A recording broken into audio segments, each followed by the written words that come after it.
हिंदवी स्वराज्याचे सरसंस्थापक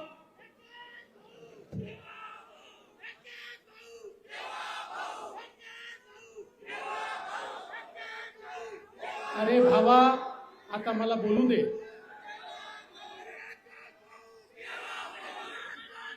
हिंदवी स्वराज्याचे सरसंस्थापक छत्रपती शिवरायांना मानाचा मुजरा करतो. भारतीय राज्यघटनेचे शिल्पकार भारतरत्न डॉक्टर बाबासाहेब आंबेडकर यांना मानवंदना अर्पित करतो. आजच्या या प्रचंड मोठ्या विराट जाहीर सभेमध्ये मंचावर उपस्थित असलेले छत्रपती संभाजीनगरचे लोकप्रिय खासदार भुमरे मामा, सांदी पण भुमरे कशाला म्हणायचं, मामाच आहेत ते, जगन मामा, डॉक्टर भागवत कराडजी, ज्यांच्या करता आशीर्वाद मागायला आपण आलो आहोत. आमची त्रिमूर्ती, मंत्रिमंडळातील माझे सहकारी, लोकप्रिय आमदार आणि राज्याचे गृहनिर्माण मंत्री अतुल सावेजी, ज्येष्ठ आमदार प्रदीप जयस्वालजी आणि सिडकोचे चेअरमन आमदार संजय सिरसाटजी, मंचावर उपस्थित संजय केळेकरजी, रमेश अप्पा कराड, शिरीष बोराळकरजी, अनिल मक्रियेजी, अभिजित देशमुखजी, राजेंद्र साबळे पाटील, बाबूराव कदम, रामेश्वरजी भादवे, बापूजी घडामोडे, मीनाताई मिसाळ, नागराज गायकवाड, रवी मेटके, किरण पाटील, लक्ष्मण शिंदे, शिवाजीराव दोडगे, जालिंदरजी शेंडगे, सुरेंद्रजी पाटणी, दीपकजी ढाकणे, प्रमोदजी राठोड, अमृताताई पालोदकर, शांतीताई बुंदे, माधुरीताई अदवंत, कचरूजी घोडके, किशोरजी शितोळे, लक्ष्मीकांतजी थेटे, किशोरजी खरात, गोविंदजी केंद्रे, दौलतजी खरात, महेश माळवतकर, संजय बोराडे, हर्षवर्धन कराड, एजाज देशमुख, मंचावरील सर्व मान्यवर. कोणाचं नाव सुटलं असेल तर लिहिणाऱ्याची चूक आहे, माझी चूक नाही आहे, तथापि मी क्षमा मागतो. आणि या ठिकाणी उपस्थित दोन्ही बाजूला उपस्थित असलेल्या माझ्या सगळ्या लाडक्या बहिणींनो आणि तितक्याच लाडक्या भावांनो,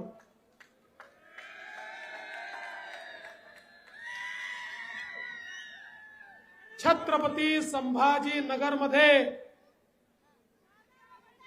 या ठिकाणी महायुतीच्या उमेदवारांचा प्रचार करण्याकरता आपण सगळे एकत्रित आलो आहोत.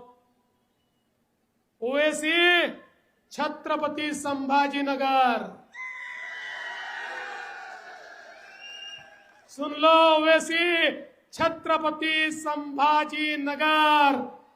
किसी का बाप भी पैदा हुआ, अब ये नाम नहीं बदल सकता.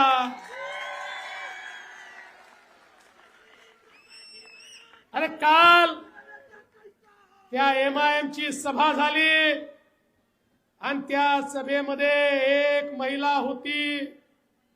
ती महिला म्हणाली, ये कौन संभाजी राजा है, ये कैसे संभाजीनगर हो गया. अरे त्यांना माहिती नाही, देश धर्म पर मिटने वाला शेर शिवा का छावा था, महापराक्रमी परम प्रतापी एक ही शंभू राजा था.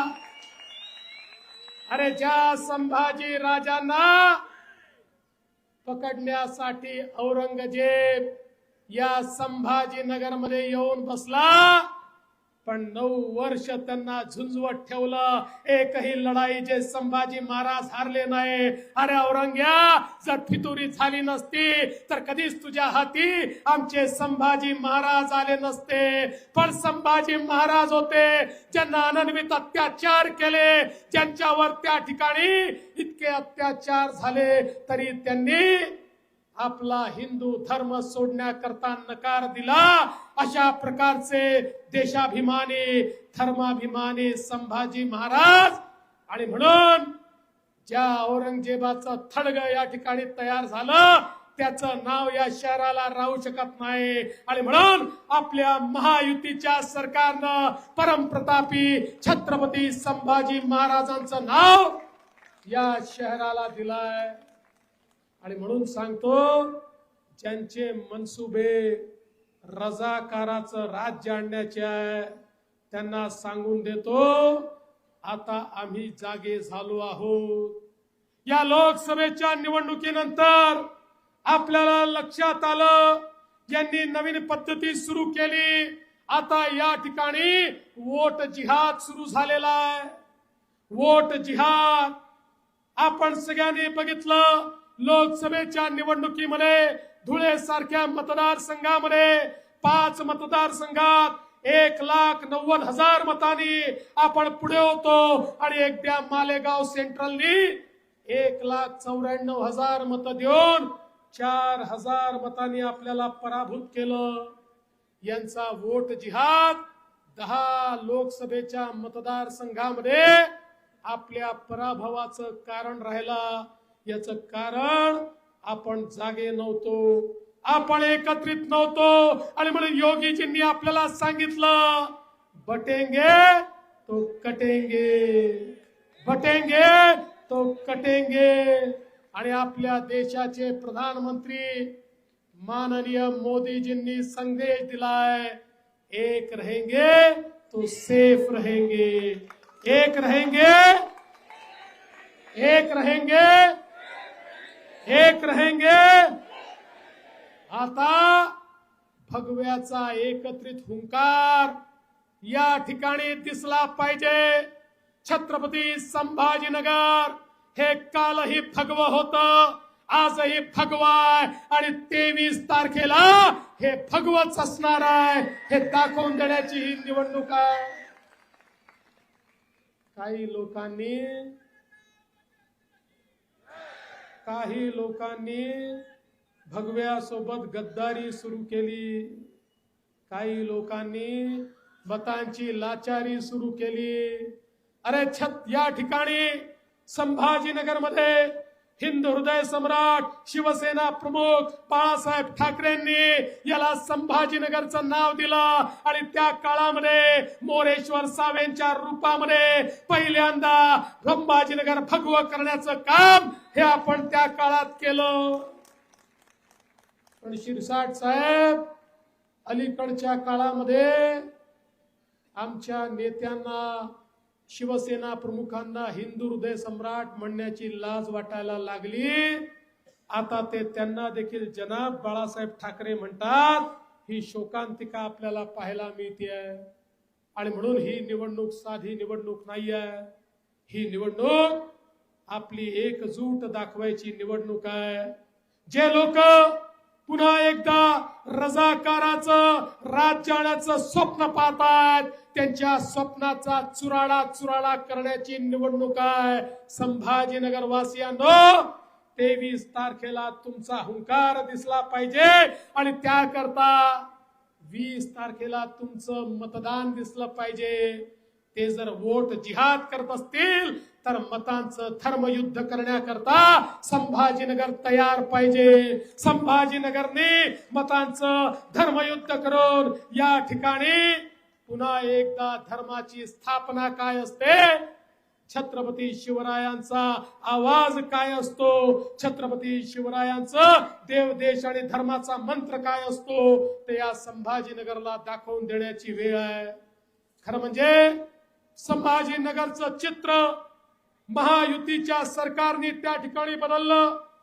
आताच या आमचे अतुल सावेजी सांगत होते, मामा भुमरे सांगत होते, संभाजीनगरमध्ये पिण्याच्या पाण्याची भीषण समस्या होती.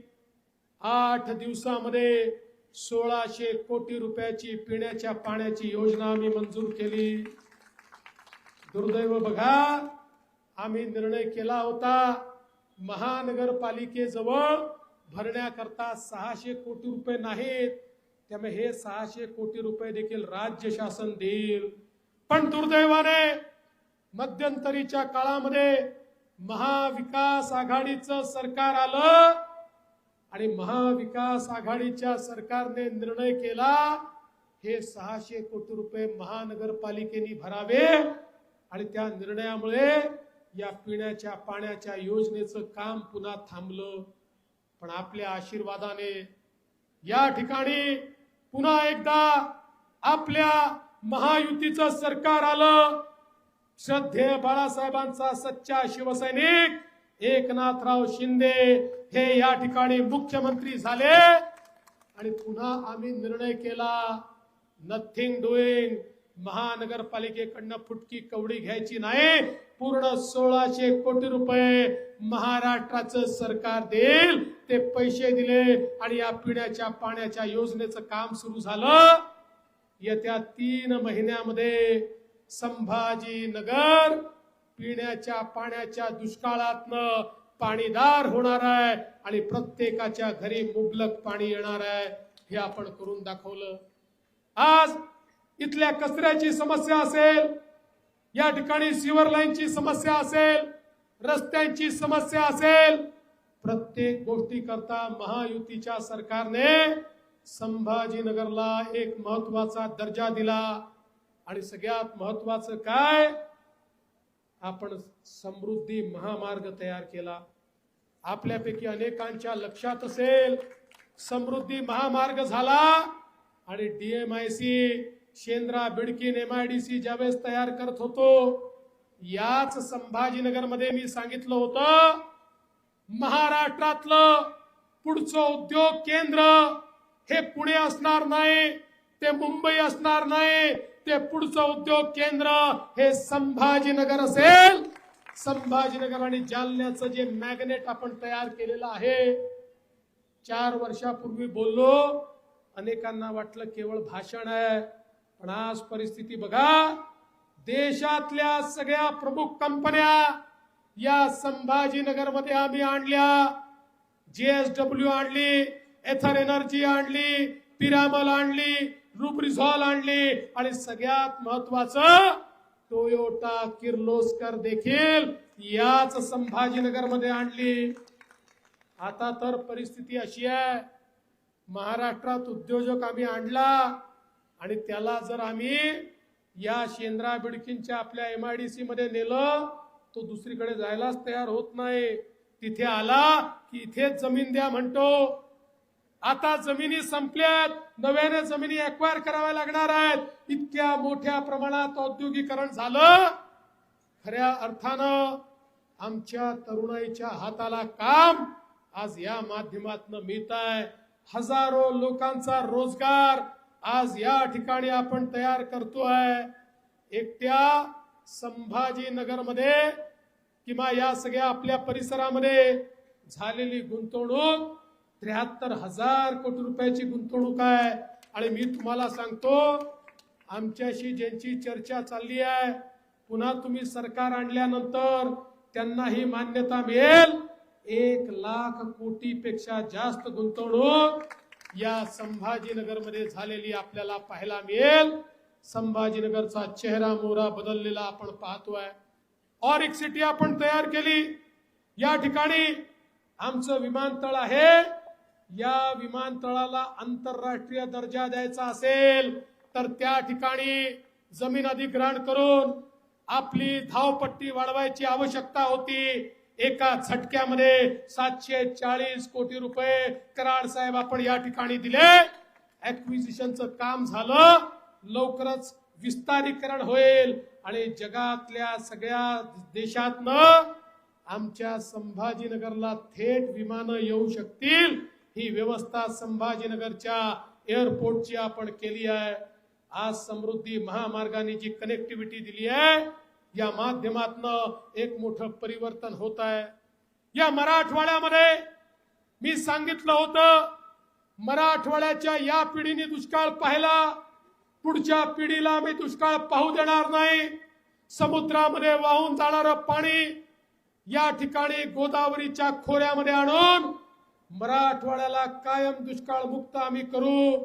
मला सांगताना आनंद वाटतो, सगळ्या मंजुऱ्या केल्या आणि त्याचं निविदा देखील आम्ही काढली। पुढच्या काळामध्ये 54 TMC पाणी पश्चिमी वाहिन्यांचं जे समुद्रामध्ये वाहून जातं ते पाणी गोदावरीच्या खोऱ्यामध्ये येईल आणि मराठवाड्याचा दुष्काळ हा भूतकाळ असेल.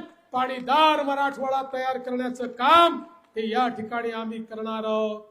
आज आपण पाहू शकतो या संभाजीनगरमध्ये नवीन क्रीडा विद्यापीठ तयार करण्याचा निर्णय आपण घेतला आणि गरवारे स्टेडियमच्या ठिकाणी आमच्या अतुल सावेंच्या प्रयत्नातून आंतरराष्ट्रीय दर्जाचं स्टेडियम हे संभाजीनगरला तयार होत आहे. रस्त्यांसाठी 350 कोटी, स्मार्ट सिटी करता 300 कोटी, कचऱ्या करता 300 कोटी. अतुल सावेजी, आपण ज्या ज्या वेळी पैसे मागितले, शिरसाटजी आपण ज्या ज्या वेळी पैसे मागितले, जयस्वालजी आपण ज्या ज्या वेळा पैसा मागितले, कधीही आम्ही हा पैसा कमी पडू दिला नाही. आणि आता तर अत्यंत महत्वाचा निर्णय झाला.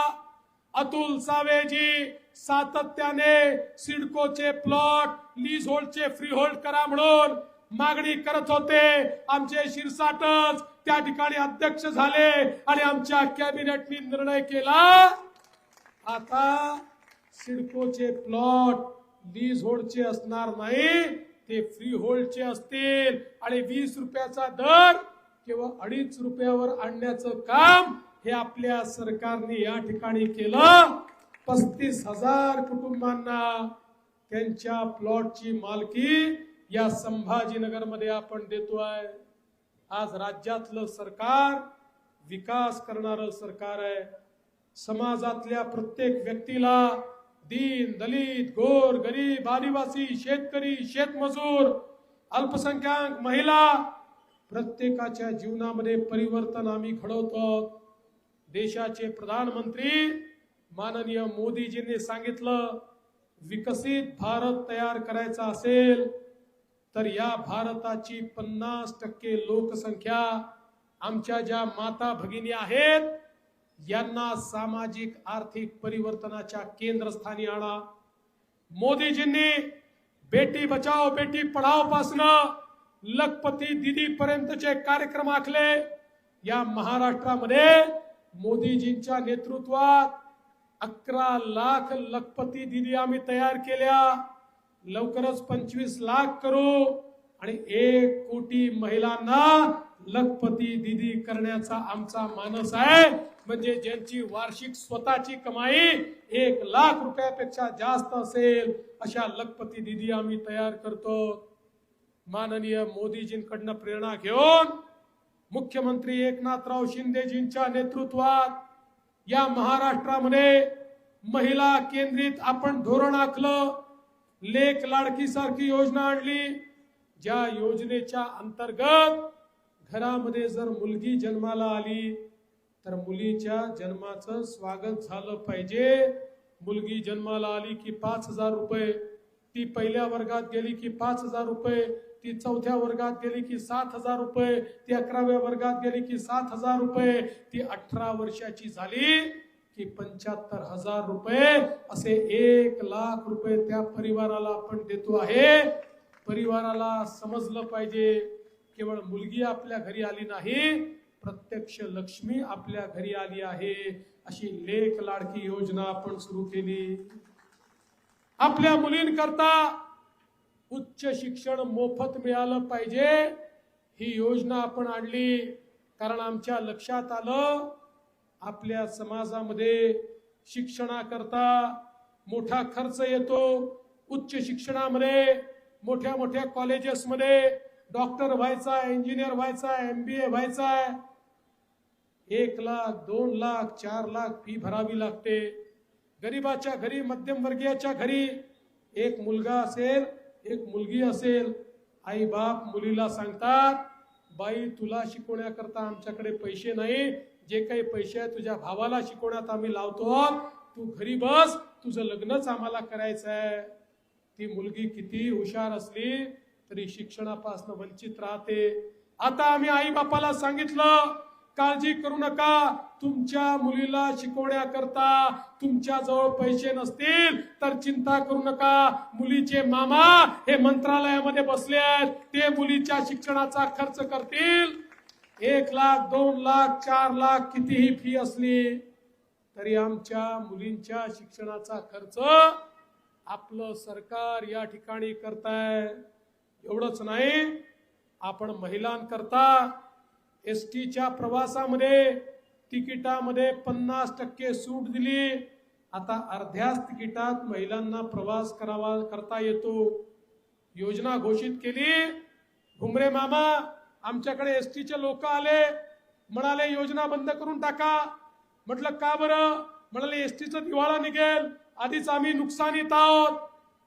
आम्ही म्हटलं काळजी करू नका, आम्ही वाटल्यास मदत करू, पण आमच्या महिलांना अर्ध्या तिकिटात प्रवास आम्हाला द्यायचा आहे. 1 महिन्यापूर्वी तेच एसटीचे अधिकारी मुख्यमंत्र्यांकडे आणि माझ्याकडे आले आणि म्हणाले साहेब एक विनंती आहे. म्हटलं काय? म्हणाले काही झालं तरी अर्ध्या तिकिटाची योजना रद्द करू नका. अरे म्हटले खास आहे तुमचं, मागे आले म्हणता रद्द करा, आता म्हणता रद्द करू नका. त्यांनी सांगितलं ही योजना सुरू झाल्यापासनं इतक्या महिलांनी प्रवास चालू केला की तोट्यात असलेली आमची एसटी आता फायद्यामध्ये आलेली आहे. त्यामुळे ही योजना तुम्ही चालूच ठेवा. मी देखील थोडी माहिती काढली, चाललं काय. माझ्या लक्षात आलं आमच्या सगळ्या लाडक्या बहिणी आता भाऊजींना सांगतात तुम्ही घरी बसा, तालुक्याला जायचंय जिल्ह्याला जायचंय मीच जाते, तुम्ही गेले तिकीटही दुप्पट लागतं, तिथे गेल्यानंतर पान तंबाखू खर्रा काय काय खाता, व्यसन करता, पैसे बुडवून येता, मी गेली तर पैसे वाचवून येते. आता आमच्या लाडक्या बहिणीच फिरायला लागलेल्या आहेत आणि आमच्या राज्य सरकारला दुवा देत आहे. आपण एक अजून महत्वाची योजना आणली, लाडकी बहीण योजना. मुख्यमंत्री माझी लाडकी बहीण योजना, ज्या योजनेच्या अंतर्गत 1500 रुपये महिलांच्या खात्यामध्ये दरमहा आपण देतो. खरं म्हणजे ही योजना जेव्हा आम्ही घोषित केली त्यावेळी काँग्रेसचे, उबाठाचे, शरद पवार गटाचे आमदार आम्हाला हिडवत होते, अशी योजना होऊच शकत नाही, पैसे जाणारच नाही, लाभार्थी होणारच नाही, तुम्ही आमची दिशाभूल करताय. पण मला सांगताना आनंद वाटतो, 2.5 कोटी लाडक्या बहिणींच्या खात्यामध्ये नोव्हेंबर पर्यंतचे सगळे पैसे आपण त्या ठिकाणी टाकून दिले. यांचे थोबाड एवढे एवढे झाले. लाडक्या बहिणींनो, जसे आम्ही तुमचे सख्खे भाऊ आहोत, तुमचे काही सावत्र भाऊ देखील फिरताय. हे सावत्र भाऊ, उबाठावाले, काँग्रेसवाले, शरद पवार गटाचे सावत्र भाऊ या योजनेच्या विरुद्ध हायकोर्टमध्ये गेले. हायकोर्टात जाऊन याचिका लावली आणि सांगितलं ही लाडकी बहीण योजना म्हणजे पैशाचा चुराडा आहे, ही लाडकी बहीण योजना तुम्ही बंद करा. पण तुमचे सख्खे भाऊ होते, आम्ही हायकोर्टामध्ये आमची भूमिका मांडली आणि माननीय उच्च न्यायालयाने लाडकी बहीण योजना सुरूच राहील अशा प्रकारचा निर्णय त्या ठिकाणी दिला. आता तर पुन्हा आपलं सरकार आल्यानंतर 1500 रुपये नाही 2100 रुपये लाडक्या बहिणींच्या खात्यामध्ये मिळणार आहेत, कारण हे तुमचं सरकार आहे. खरं म्हणजे अनेक गोष्टी मी सांगू शकेल, पण तुम्हाला एवढंच सांगू इच्छितो, आज 2.5 वर्षामध्ये आपल्या सरकारने केलेलं काम तुम्ही बघितलं. 2.5 वर्षामध्ये झालेली प्रगती तुम्ही बघितली. 2.5 वर्षात जर आपण एवढं काम करू शकतो तर पुन्हा महायुतीचं सरकार आल्यानंतर पुढच्या 5 वर्षात काय परिवर्तन होऊ शकतं हे आपल्या सगळ्यांना त्या ठिकाणी समजून येतंय.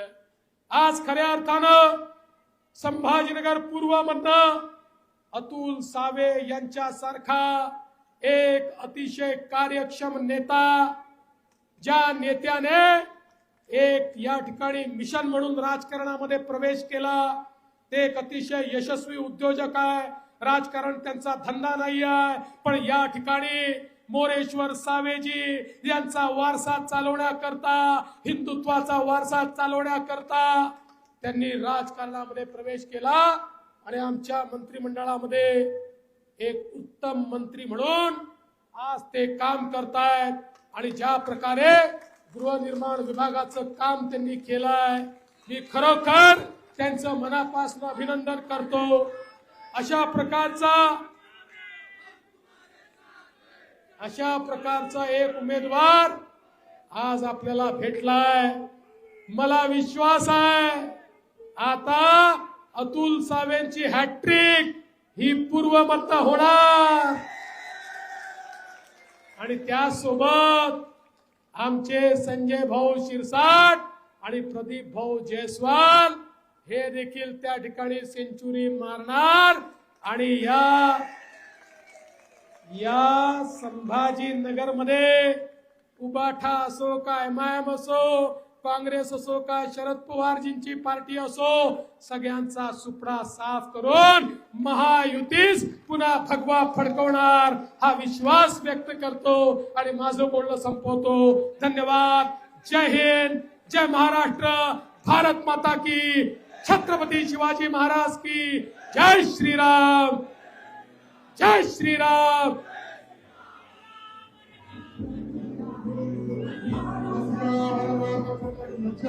आभार.